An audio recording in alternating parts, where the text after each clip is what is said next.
ఇవాళ మనం అత్యంత శక్తివంతమైన అత్యంత మహిమాన్వితమైన మహాపురుషుడైనటువంటి పరశురాముని గురించి ఈయనని ఎలా సాధించాలి ఈ కలియుగంలో అనే దాని గురించి ఇక్కడ మంత్రసహితంగా తెలుసుకుందాం.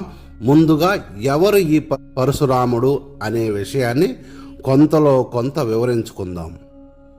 పరశురాముడు మహావిష్ణువు యొక్క 6వ అవతారం. అతను రేణుకా జమదగ్ని మహర్షి కుమారుడు మరియు ఈ జమదగ్ని సప్త ఋషుల్లో ఒకరైన వారే ఈ జమదగ్ని మహర్షి. పరశురాముడు ద్వాపరయుగం చివరి వరకు కనిపిస్తూ ఉన్నాడు. అక్కడక్కడ మనకి, అంటే ఇప్పుడు లేడని కాదు, తర్వాత కలియుగం స్టార్ట్ అయిన తర్వాత ఆయన ప్రస్తావన రాలేదు ఎక్కడ. హిందూ సనాతన ధర్మంలో 7 అమరత్వం లేదా చిరంజీవుల్లో ఒకరైన శివుణ్ణి ప్రసన్నం చేసుకోవడానికి అత్యంత భయంకరమైన తపస్సు చేసి ఆ తరువాత శివుడు ప్రత్యక్షమై పరశు అనే గొడ్డలిని ఈయనకి శివుడు ప్రసాదిస్తాడు. ఇంకా ఈ పరమేశ్వరుడే ఈయనకు అనేక యుద్ధ విద్యలను నేర్పించాడని పురాణ ప్రతీతి. కార్తవీర్యార్జునుడైనటువంటి రాజు తన తండ్రిని చంపిన తరువాత పరశురాముడు 21 మార్లు క్షత్రియులు మొత్తం తొలగించడంలో ప్రసిద్ధి చెందాడు, ఆడవాళ్ళ వెనక్కపోయిన వాళ్ళను తప్ప. అతను మహాభారతం మరియు రామాయణములో ముఖ్యమైన పాత్రలు పోషించాడు. విభీషణుడు, కర్ణుడు మరియు ద్రోణుడు గొప్ప గొప్ప వాళ్ళకే గురువుగా ప్రసిద్ధి చెందాడు. చరిత్రలో పరశురాముడు మరియు ఇంద్రజిత్తులకు మాత్రమే త్రిమూర్తులు భరించగలిగినటువంటి పరిపూర్ణ శక్తివంతమైన ఆయుధాలు అంటే బ్రహ్మాస్త్రము మరియు వైష్ణవాస్త్రము మరియు పాశుపతాస్త్రము. ఈ 3 అస్త్రములు పరశురాముడు మరియు త్రేతాయుగానికి సంబంధం ఉన్నటువంటి ఇంద్రజిత్ వీళ్ళ ఇరువురు మాత్రమే ఈ 3 అస్త్రములు ఒకే వ్యక్తి దగ్గర కలిగి ఉన్న వ్యక్తులు. శివుని వద్దనే ఈయన శిష్యరకం చేసిన మహామహుడీన మరియు శివుని నుంచి అనేక గ్రంథరాజములు మరియు అనేక తాంత్రిక యుద్ధ కళలను నేర్చుకున్నాడు. తదుపరి తనకు పరమశివుని సూచనల మేరకు శివుడి నుండి మరియు ఇతర దేవతల నుండి అంతరిక్ష ఆయుధాలను అనగా అస్త్రాలు సంపాదించాడు. పరమశివుడు వ్యక్తిగతంగా పరశురాముడికి అనేక తాంత్రిక విద్యలతో పాటు అనేక యుద్ధ కళల్లో కూడా 10 సంవత్సరాలు శిక్షణ ఇచ్చాడని పురాణ ప్రతీతి. ఎంతటి యుద్ధాన్నైనా సరే ఆపగల శక్తి తన భార్గవాస్త్రం. అతనికి మాత్రమే వ్యక్తిగత అంతరిక్ష అస్త్రం మరియు విజయ అనే తనకు మాత్రమే సొంతమైనటువంటి విల్లు ధనస్సు. దీన్నే పరమశివుడు పరశురాముడికి ఇంకొకసారి బహుమతిగా ఇచ్చాడు. పరశురాముడు ఈ భూభాగాన్ని మొత్తం దారపోసి నిలువ కించిత్ భూమి లేనందున అనంతంగా సాగిపోతున్న సముద్రాలతో పోరాడి గెలిచి కొంత భూభాగాన్ని ఆక్రమించి ఆ తదుపరి ఆ భూభాగమే నేడు కర్ణాటకలో కొంత భాగం, కొంకణ్ ప్రాంతము మరియు కేరళ ప్రాంతము. అక్కడ ఈ భూమిని సస్యశ్యామలం కావించి మరియు ఇప్పటికీ మనం పిలుచుకునే నంబూద్రి అనే బ్రాహ్మణ వర్గానికి మూలపురుషుడు లేదా సృష్టికర్త అయిన ఈ మహానుభావుడు గురించి ఇప్పటి సమాజం మర్చిపోకూడదని ఇక్కడ చెబుతున్నాను. అంతటి మహామహుని అతి గోప్యమని ఇప్పటి వరకు దాచి ఉన్న మంత్రరాజ్యాన్ని అమ్మ మా నోటి ద్వారా ఈ మంత్రాన్ని తెలియజేస్తుంది. సాధన చేసి దర్శనం పొంది జన్మను సార్థకతం చేసుకోండి. ఇక్కడ మంత్రాన్ని చెబుతాను, సావధాన చిత్తులై వినండి.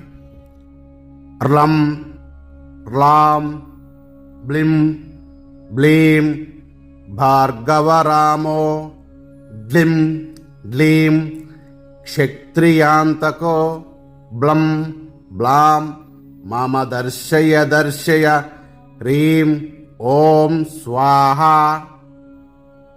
అనే ఈ మంత్రాన్ని రోజుకు 3000 సార్లు మంత్ర జపం. మిత ఆహారం మిత భాషణ 53 రోజులు కఠిన సాధనం ఇది. సాధనా సమయంలో సాధకులు కాషాయ బట్టలు మాత్రమే కట్టాలి. మైల లేకుండా చూసుకొని ఈ సాధన ఇంట్లో కూడా చేసుకోవచ్చు. లేదా ఏదైనా ఊరికి దూరంగా ఉన్న శివాలయంలో ఈ సాధన దీక్షతో 53 రోజులు చేయవలసి ఉంటుంది. ఏదైనా పరశురామ క్షేత్రంలో అయితే ఈ సాధన కొంత శీఘ్రంగా సిద్ధిస్తుంది అని ఆర్యవాక్కు. అనగా 53 రోజులు చేసే సాధన 41 రోజుకి పూర్తవుతుందని అర్థం. ఈ సాధనలో జపమాలగా స్ఫటికమాలను మాత్రమే వాడాలి. ఆసనంగా దర్భఛాపను పరిచి దానిపైన తెల్లని వస్త్రం వేసుకోండి. పరశురామ ఫోటోను కానీ ప్రతిమను కానీ పెట్టుకొని యథాశక్తి పూజ చేసుకోండి.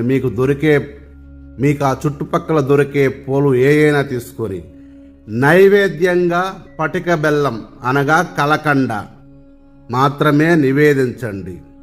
ఇలా నివేదిస్తూ ఎవరైతే దీనిని అతి ఎవరైతే నిష్ఠగా ఈ సాధన చేస్తారో వాళ్ళకి అఖండ ఫలితాన్ని సంపాదించి పెడుతుంది. ఇది ఆ ఫలితము ఈ ఫలితం అని చెప్పడం అలవిగానిది. మళ్ళా చెబుతున్నాను, ఇది అత్యంత శక్తివంతమైన మంత్రము మరియు అత్యంత ప్రమాదం తక్కువగా ఉన్నటువంటి మంత్రము. ప్రమాదాలు పెద్దగా ఉండవు. కాకపోతే పరశురాముడికి కోపం ఎక్కువ. నిష్టలు నియమాలు ఖచ్చితంగా పాటించాలి. స్త్రీలు ఈ మంత్ర సాధన చెయ్యాలంటే మాత్రం తల్లులు మీకు 103 రోజులు ఈ సాధన పట్టద్దు. ఎందుకంటే మీరు 5 రోజులు పక్కకి వెళ్ళాలి కనుక, 3 నెలలు కనుక 53 రోజులు కనుక ఈ సాధన. మీరు 5 రోజులు పక్కకి వెళ్ళిన తర్వాత ఈ బహిష్టు దోషాలు ఉంటాయి, భగవంతుడు పెట్టిన బహిష్టు దోషాలు కనుక ఈ 5 రోజులు ఇంకొక 5 రోజులు 10 రోజులు తీసేయాలి ప్రతిసారి మీరు. కాబట్టి మీరు కొంచెం ఎక్కువ రోజులు సాధనా విధానం చేసుకోండి. ఎందుకంటే 103 రోజులు పట్టద్ది స్త్రీలకైతే మాత్రం. ఇలా చేసుకొని ఎవరైనా చేసుకోవచ్చు ఈ మంత్రరాజ్యాన్ని. కానీ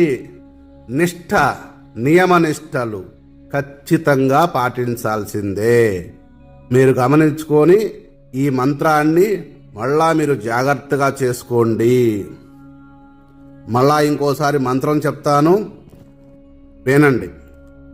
ర్లం ర్లాం బ్లిం బ్లీం భార్గవరామో గ్లిం డీం క్షత్రియాంతకో బ్లం బ్లాం మమ దర్శయ హ్రీం ఓం స్వాహ అనే ఈ మంత్రాన్ని నిష్ఠగా మీరు చేస్తే మీకు అఖండ ఐశ్వర్యములు. ఇక్కడ దరిద్రుడు చేశాడు అనుకుందాం, ఇది కరెక్ట్గా అఖండ దరిద్రుడు చేసుకోవాడు అనుకున్నాం. మీకు రోగాలు ఉండయా? సర్వ రోగాలని నయం చేస్తుంది. అంటే ఇప్పుడు చాలామందికి అనేక రోగాలు వస్తున్నాయి, అర్థం కాని రోగాలు. ఆ రోగాలను నయం చేయడంలో ఈ మహామంత్రము దిట్ట. మీకు సంపద లేదా? అఖండ సంపద చేకూర్చుద్ది ఈ మంత్రరాజం. మీకు ఏమి లేదో నువ్వు అడగబడలేదు, ఓన్లీ చేసుకుంటూ పో. ఆయనకి తెలుసు నీకు ఏమి లేదో, నీకు లేనిదే అక్కడ ప్రసాదిస్తాడు. నీకు ఏదైతే లేదో నిష్ఠగా చెయ్యి. ఏదైతే నీకు లేదో దాన్ని ప్రసాదించడంలో ఈ మహామంత్రరాజము మహాదిట్ట. మీరు గమనించుకోవాలి. మళ్ళా గమనించుకొని జాగ్రత్తగా చేసుకోండి. సర్వే జనా సుఖినో భవంతు.